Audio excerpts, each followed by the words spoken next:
बिस्मिल्लाहिर्रहमानिर्रहीम। अस्सलाम वालेकुम नाज़रीन, मैं हूं आम शहरी आरिफ हमीद भट्टी। अहम तरीन ख़बरों के साथ नाज़रीन, अमेरिका की रजीम चेंज का मकसद शुरू हो गया। अरबों रुपए की करप्शन में मुलव्वस सियासी शख्सियात और सरकारी शख्सियात को NRO मिलने का सिलसिला शुरू। NRO के लिए अमली इक़दाम शुरू कर दिए गए। अरबों रुपए की करप्शन के मुकदमा दिनों में ख़त्म करने की तैयारियाँ। सरकारी रिकॉर्ड सियासतदानों और हुक्मरानों के घरों में जालसाजी के लिए पहुंच गया। दूसरी तरफ वालिद आसफ अली जरदारी के बाद बिलावल भुट्टो ने भी आज असम्बली में कह दिया कि अदम एतमाद जो अमेरिका की साजिश के बाद आया था, हमें धमकी दी गई थी कि मार्शल लग जाएगा। भाई मार्शल तो आप लगाना चाहते हैं, फौज तो मार्शल लगाना ही नहीं चाहती। अब सियासतदानों ने अदारों की अहम शख्सियात को टारगेट बनाना मामूल बना लिया और अगले दिन माजरत कर लेते हैं। दूसरी तरफ मरियम नवाज ने अभी तक अपने लिए मुकम्मल NRO ना होने पर अपने चचा पर सख्त नाराजगी का इजहार करते हुए जल्द इलेक्शन की हामी नजर आ रही हैं, जबकि बिलावल ने और आसफ अली जरदारी ने इंतखाबात से इमरान खान के खौफ के मारे कि इमरान खान 2/3 मेजोरिटी ना जीत जाए, बिलावल भुट्टो आसफ अली जरदारी ने इंतखाबात से कबल इंतखाबी इस्लाहत के लिए 1 साल का टाइम ले लिया। दूसरी तरफ मुल्क में महंगाई का खात्मा करने वाली 14 जमातों का चू का मुरब्बा मुल्क को माशी दिवालिये की करीब तर ले जा चुका है। डॉलर पाकिस्तान की बुलंद तरीन सतह पर, स्टॉक एक्सचेंज मंदी के रिकॉर्ड तोड़ता जा रहा है। माशियत के हालात हद से ज़्यादा बिगड़ने लगे हैं और मखलूत हुकूमत बड़े बड़े फैसला करने की बजाय एक दूसरे की नाराज़गी को ख़त्म करने के लिए उन्हें मनपसंद पोस्टिंगों और ट्रांसफ़रों से लालच देकर ख़रीदो फरोख्त कर रहे हैं। ऐसे में पाकिस्तान की सलामती पर भी सवाल उठने लग पड़े हैं। लेकिन बदकिस्मती है, जब भी कोई इक़्तिदार में आता है तो अपने लिए NRO लेने आता है और पाकिस्तान की 22 करोड़ आवाम का नाम तो लेते हैं, लेकिन उसके लिए मुश्किलात का समंदर में उन्हें बहा देते हैं। और हर आने वाला हुक्मरान अपने लिए NRO लेकर और अरबों रुपए मजीद बनाकर मुल्क से राह फरार करते हुए अमेरिका, लंदन और दुबई में अपनी माजगा बना लेता है, महलात तामीर कर लेते हैं और इधर किराए के घर वाले फुटपाथों पर आने पर मजबूर हो जाते हैं। नाज़रीन, वज़ीर आज़म शहबाज शरीफ और इनके बेटे मोहतरम जो वज़ीर आला पंजाब है हमजा शहबाज के खिलाफ 40 अरब रुपए की मनी लॉन्ड्रिंग का तहकीकात के वादिया सबूत होने के बावजूद हुकूमत संभालते ही FIA ने कई माह तफ्तीश की और मकसूद चपड़ासी जो जबान ज़दे आम है, जिसके अकाउंट में 2.5 अरब रुपये समेत शहबाज शरीफ से कई मुलाजमों के अकाउंट्स में अरबों रुपए ट्रांसफ़र हुए थे, उस केस को ख़त्म करने की दरख्वास्त कर दी है। जब मुजरम मुनसब बन जाए, जब हाकिम वक़्त लटे रहबर की बजाय राजन बन जाए, तो उस मुल्क में खाना जंगी के अलावा कोई शिकार नहीं रहते। एक तरफ तो कहते हैं सरकारी अदारों पर तनकीद ना करो, उन्हें गोलियां मारने की धमकी दी जाती है, नौकरियां निकालने से धमकी दी जाती हैं, उनका पीछा किया जाता है, डाले रैकिंग करते हैं, FIA के जरिए जाली पर्चे देते हैं, और दूसरी तरफ शर्म मगर तुमको नहीं आती। यही FIA है जिसने 2 साल शहबाज शरीफ और हमजा शहबाज के खिलाफ मनी लॉन्ड्रिंग के हज़ारों सबूत खड़े किए, और अब यही एक गुलामाना ज़ेन के लोग तमाम सबूतों को कैंसिल करके अदालत को कहते हैं कि इस केस को ख़त्म किया जाए। क्या सरकारी अदारों की कहते हैं हमें तनकीद का निशाना ना बनाएं।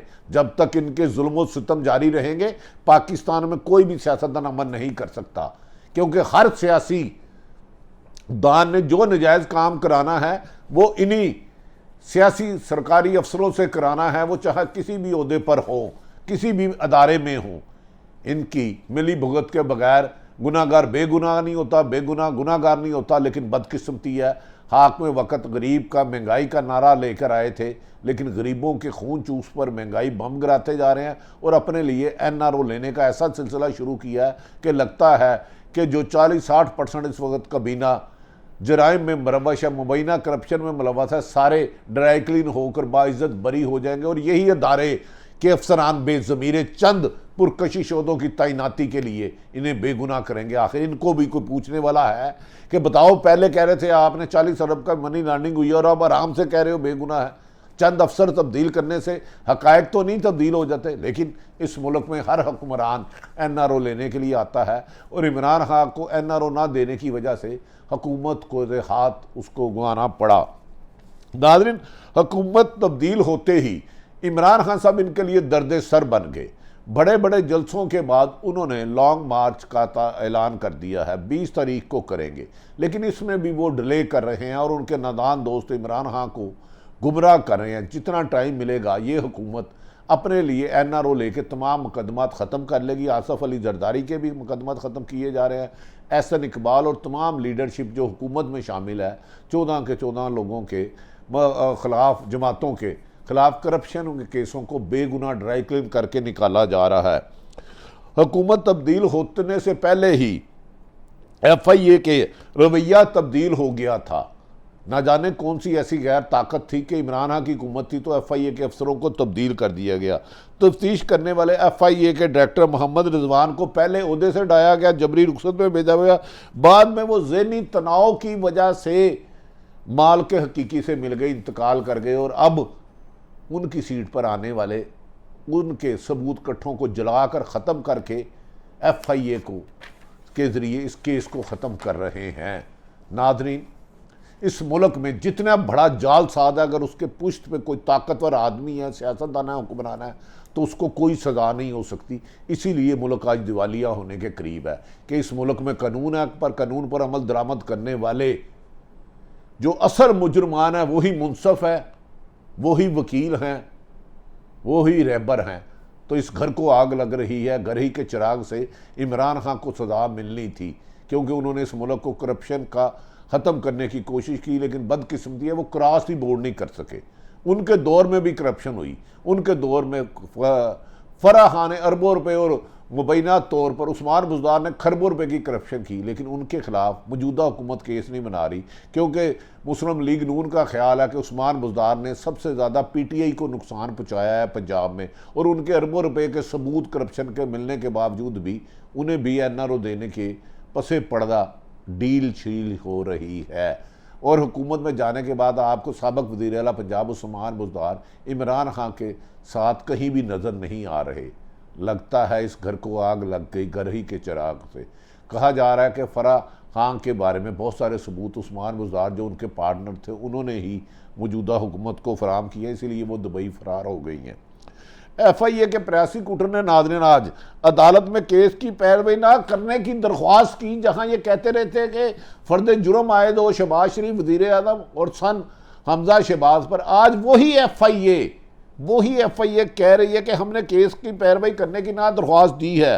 अदालत ने इस दरख्वास्त का रिकॉर्ड का हिस्सा बना लिया है और कहा है कि 14 मई को फ़र्द जुर्म आयद करने का हुक्म जारी किया जाएगा। याद रखें, इससे पहले दर्जनों दफ़ा फ़र्द जुर्म आयद करने का हुक्म दिया गया, लेकिन कभी फ़र्द जुर्म आयद नहीं हो सकी, क्योंकि इक़्तिदार इन्होंने रोज़मर्रा की बिजली, पेट्रोल, गैस, पानी, दालों की कीमतें सस्ती करने के लिए नहीं, अपने केस ख़त्म करने के लिए और अमेरिका का एजेंडा पूरा करने के लिए लिया था, जिसके तहत वो पूरी हुकूमत काम कर रही है।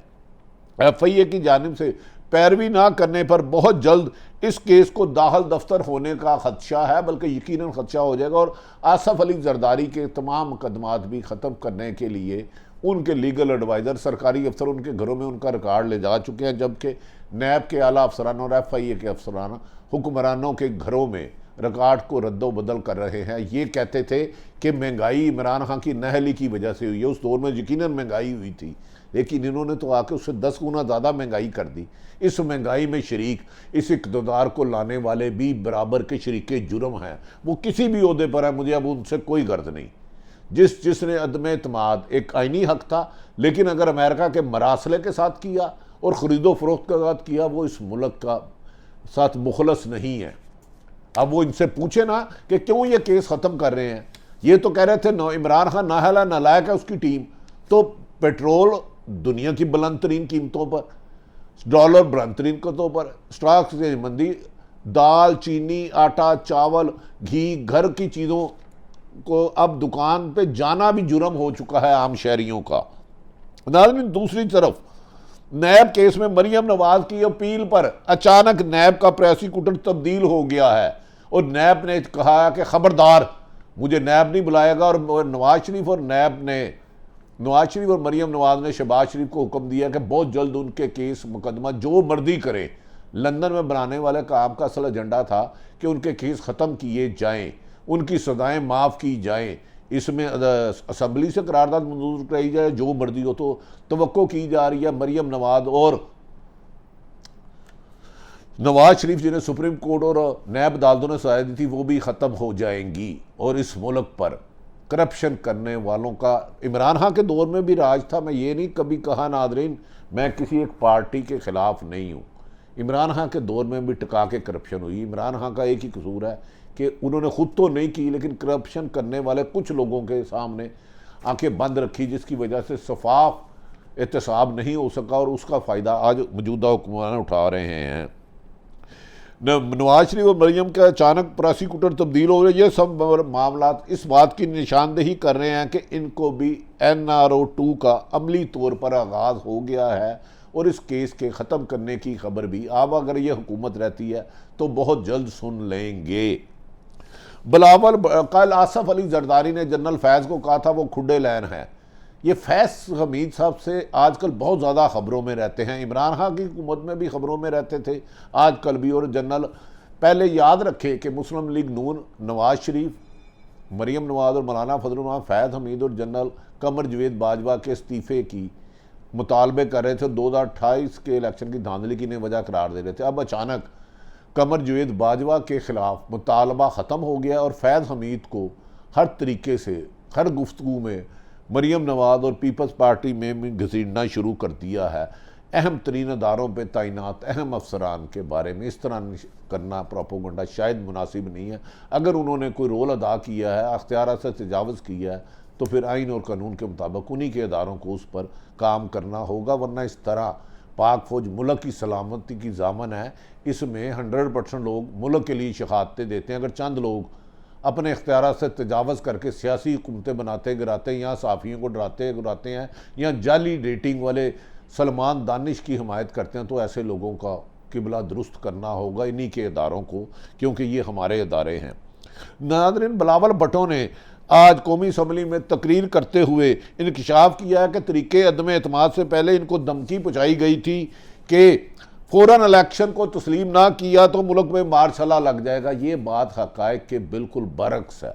आसफ अली जरदारी अदम एतमाद के लिए पहले ही लूप में थे और वो पहले कह चुके थे कि ताकतवर हल्के उनके पास आया कि इमरान खान की हुकूमत से निजात दिलाई जाए, और इसको रिंग उन्होंने किया है। अब ये अदारों को बदनाम करने के लिए, क्योंकि इमरान नवाज शरीफ ने शर्त रखी है कि जल्द इलेक्शन कराओ और मुझे बेगुनाह करो, उस पर आसफ अली जरदारी और नून लीग में, पीपल्स पार्टी और नून लीग में कुछ इख्तलाफात हैं, जिसकी वजह से आज बिलावल भुट्टो ने हल्की सी पिंच किया है हुकूमत को कि हमने अदम एतमाद हमने कामयाब कराई, और उन्होंने भी इनडायरेक्ट अदारों पर हमला किया, क्योंकि मार्शल तो सिर्फ और सिर्फ एस्टेब्लिशमेंट लगा सकती है, कोई सियासी हुकूमत तो लगा ही नहीं सकती। एक तरफ NRO लेते हो, एक तरफ उन्हीं अदारों को बदनाम करते हो। खुदारा पाक फ़ौज हमारी सलामती का दामन है, इनको बीच में ना लाएं। और पाक फ़ौज से भी अदब एहतराम से गुजारिश है, उनके कुछ बंदे अगर सियासत या दूसरे कामों में इंटरफेरेंस कर रहे हैं, इख्तियार से तजावज़ कर रहे हैं, तो उनको रोकें। ये मेरी फ़ौज है, अगर खुदा न खास्ता इसी की वजह से आज पाकिस्तान सलामत है। बिलावल भुट्टो ने इल्ज़ाम लगाया कि इमरान खान अब भी ऐसे हालात बना रहे हैं कि तीसरी कुव्वत को फ़ायदा उठाए, जबकि इमरान खान के दौर में सबसे ज़्यादा अपोजिशन जमातें हमेशा नवाज शरीफ निजी महफिलों में कहते थे कि हमें मार्शल मंजूर है, पर इमरान खान की हुकूमत मंजूर नहीं, क्योंकि इमरान खान NRO नहीं दे रहा। तो जो कल मार्शल की कोशिश करते थे, आज इक़्तिदार में आते हुए दूसरों पर इल्ज़ाम लगा रहे हैं। इसका मतलब है दाल में कुछ काला नहीं, दाल ही सारी की सारी काली है। जल्द इलेक्शन कराने के मामले में मुस्लिम लीग नून और पीपल्स पार्टी में इख्तलाफात बढ़ते जा रहे हैं, और आसफ अली जरदारी ने मियाँ साहब को समझा दिया, खबरदार बच्चे ज़िद नहीं करते, मैंने आपको NRO लेके दिया है। जो आपके लोग सारे ECL में थे, एग्जीक्यूटिव लिस्ट में थे, वो सबको निकाल के मैं मुल्क की सैर करा रहा हूँ और इलेक्शन अब मेरी मर्जी से होंगे और अगले सालों के नवंबर में तैनाती हम करेंगे। मरियम नवाज ने आज मीडिया से गुफ्तगू करते हुए जल्द इलेक्शन की बात की है, लेकिन उन्हें पता है कि ये उनके इख्तियार में नहीं है क्योंकि ये डील किसी और ने की थी। मरियम सिर्फ चचा के वज़ीर आज़म बनने और चचाजाद भाई के वज़ीर आला बनने पर नाराज़ है कि उनके पास कोई ओहदा नहीं आया, मगर बिलावल भुट्टो ने इंतखाबात से पहले इंतखाबी इस्लाहात पर जोर दिया और कहा जा रहा है कि 2023 में इलेक्शन कराए जा रहेंगे। इस सारे सिस्टम में पीपल्स पार्टी और मुस्लिम लीग नून को ब्लैकमेल कर रही है और सबसे ज़्यादा फ़ायदा भी आसफ अली जरदारी हासिल कर रहे हैं और मौलाना फजल रहमान कर रहे हैं और मुस्लिम लीग नून के हाथे महंगाई और बेरोज़गारी के ताने लग रहे हैं। दूसरी तरफ इमरान खान ने कहा है कि ये 14 जमातें चाहे अमेरिका की पुष्टपनाही हासिल कर लें, जितनी मर्जी सुपर ताकतें ले लें, मैं 20 मई को इस हुकूमत के ख़िलाफ़ एहतजाज करके इस हुकूमत के ख़ात्मे तक सड़कों पर रहूँगा। मैं जानता हूँ इमरान खान का दावा कि उन्हें गिरफ़्तार कर लिया जाएगा। उन्होंने कहा लेकिन मैं इक़्तिदार की जंग नहीं, पाकिस्तान की आज़ादी और ख़ुद मुख्तारी के लिए लड़ रहा हूँ, अगर इसमें जान भी जाती है। इमरान खान हुकूमत में होते हुए 14 जमातों के लिए दर्द सर बन चुके हैं और इन्हें हर वक्त इमरान खान का खौफ रहता है कि इमरान खान ने जब धरने की और लॉन्ग मार्च की कॉल दे दी तो इस हुकूमत का पहले ही नहीं चल पा रही। अगर उन्होंने कॉल दे दी और लोग सड़कों पर आ गए तो इस हुकूमत के ख़ात्मे के अलावा पाकिस्तान में हल कोई नहीं रहेगा। पाकिस्तान में नाज़रीन जिस तरह सरकारी इदारों के अफसरान को टिशू की तरह इस्तेमाल किया जा रहा है, इन्हें भी अपने ज़मीर के मुताबिक, आइन और कानून के मुताबिक फ़ैसला करना चाहिए। हाकिम वक़्त के कहने पर किसी बेगुनाह को गुनाहगार कर देना, गुनाहगार को बेगुनाह करना, ये सरकारी इदारों में रविश मुल्क के लिए ज़हर कातल है। इससे मुल्क में अमन नहीं, खाना जंगी का ख़तरा है। मैंने सारी सूरत हाल आप तक रखी। इमरान खान कब लॉन्ग मार्च की कॉल करते हैं और हुकूमत क्या स्ट्रेटेजी अपनाती है, जबकि शहबाज शरीफ का लंदन प्रोग्राम ठुस हो गया। कहा जा रहा है कि अहम शख्सियत अमेरिका जाते हुए लंदन भी रुकेगी। अमेरिका ने हुकूमत तो रजीम चेंज करा ली, अपने मज़ीद अज़ाइम क्या हैं उसके, ये ख़तरनाक खबरें हैं जिन पर तफसीलात किसी और वक्त में आगाह करेंगे। पाकिस्तान जिंदाबाद।